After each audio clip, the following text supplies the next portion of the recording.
All right, welcome back. We continue right here on the Sports Call presented by Ireland Contracting. Bob and Ron with you, joined right now by Karen in Washington. Karen, go ahead. Good evening, gentlemen. Hi. I would like to know the last Capital Penguin game. What was that with the words between Malkin and Kuznetsov?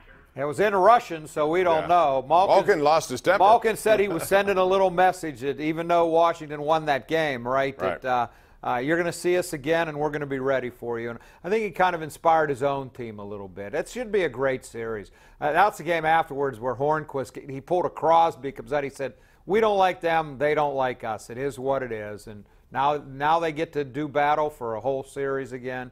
I keep going back. The Penguins have won 9 out of 10 series against them, 7 in a row. And quite frankly, I think this is their last hurrah as a group. If this I think fails, we thought that last year. Here, let me ask you a question, Ron, because I don't think this is fair. Because it's just, but fair is what is life? What is life, right? But Barry Trotz, if they lose this series, he will have won division championships each of the last 3 years. Yeah, President's Trophy, the last two, not this year, but the previous. All right, here's my question.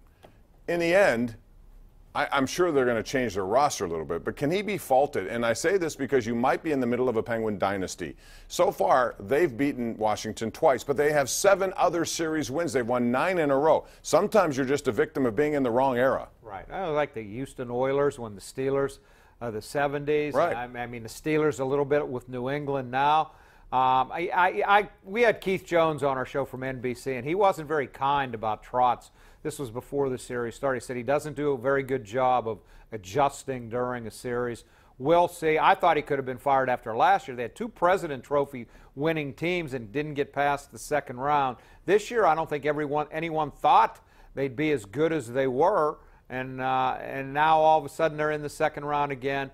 I thought they might break it up. They did change it around a little bit after last year, and they still had a really good year. They're thinking this is their year. If they're short, maybe he will pay the price. Bottom line, though, if it does pay the price, if he does get fired, he'll get paid for the next 2 years, sit around and get another job, well-earned, just like Dan Bilesma will be sitting out 3 years now, 1 with the Penguins, 2 after this firing in Buffalo. He'll get another job, and it's nice to get paid and not have to work. I envy that situation. Let's go out to Dave in Morgantown. Hey, Dave, how you doing? Hey, Bob, I watch you guys all the time. We appreciate it. It's hard to get through on the phone sometimes. Well, I'm glad you did tonight, Dave. Go ahead. Okay, a question about the draft. Good. Bring it. Can Lev Bell be traded? No. If they sign him, if there's a sign and trade. He's never done it. He's got to sign his tender. Right. And then and they have to agree to. And then he could be traded then, I guess, to a team that's willing to give him a long-term extension. I don't see that happening. They're committed to him for this year. I think he's going to be on that team.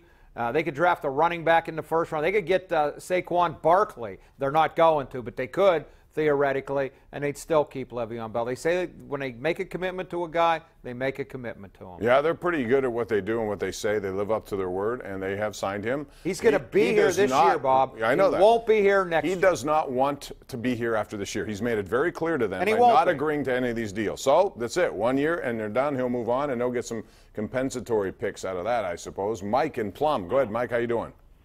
Hey, guys. Thanks for taking a call. Hey, I would say out of any kind of rivalry, hands down, I enjoy Penguins-Flyers out of anything. Any sports, it does not matter. That is the best I've ever seen.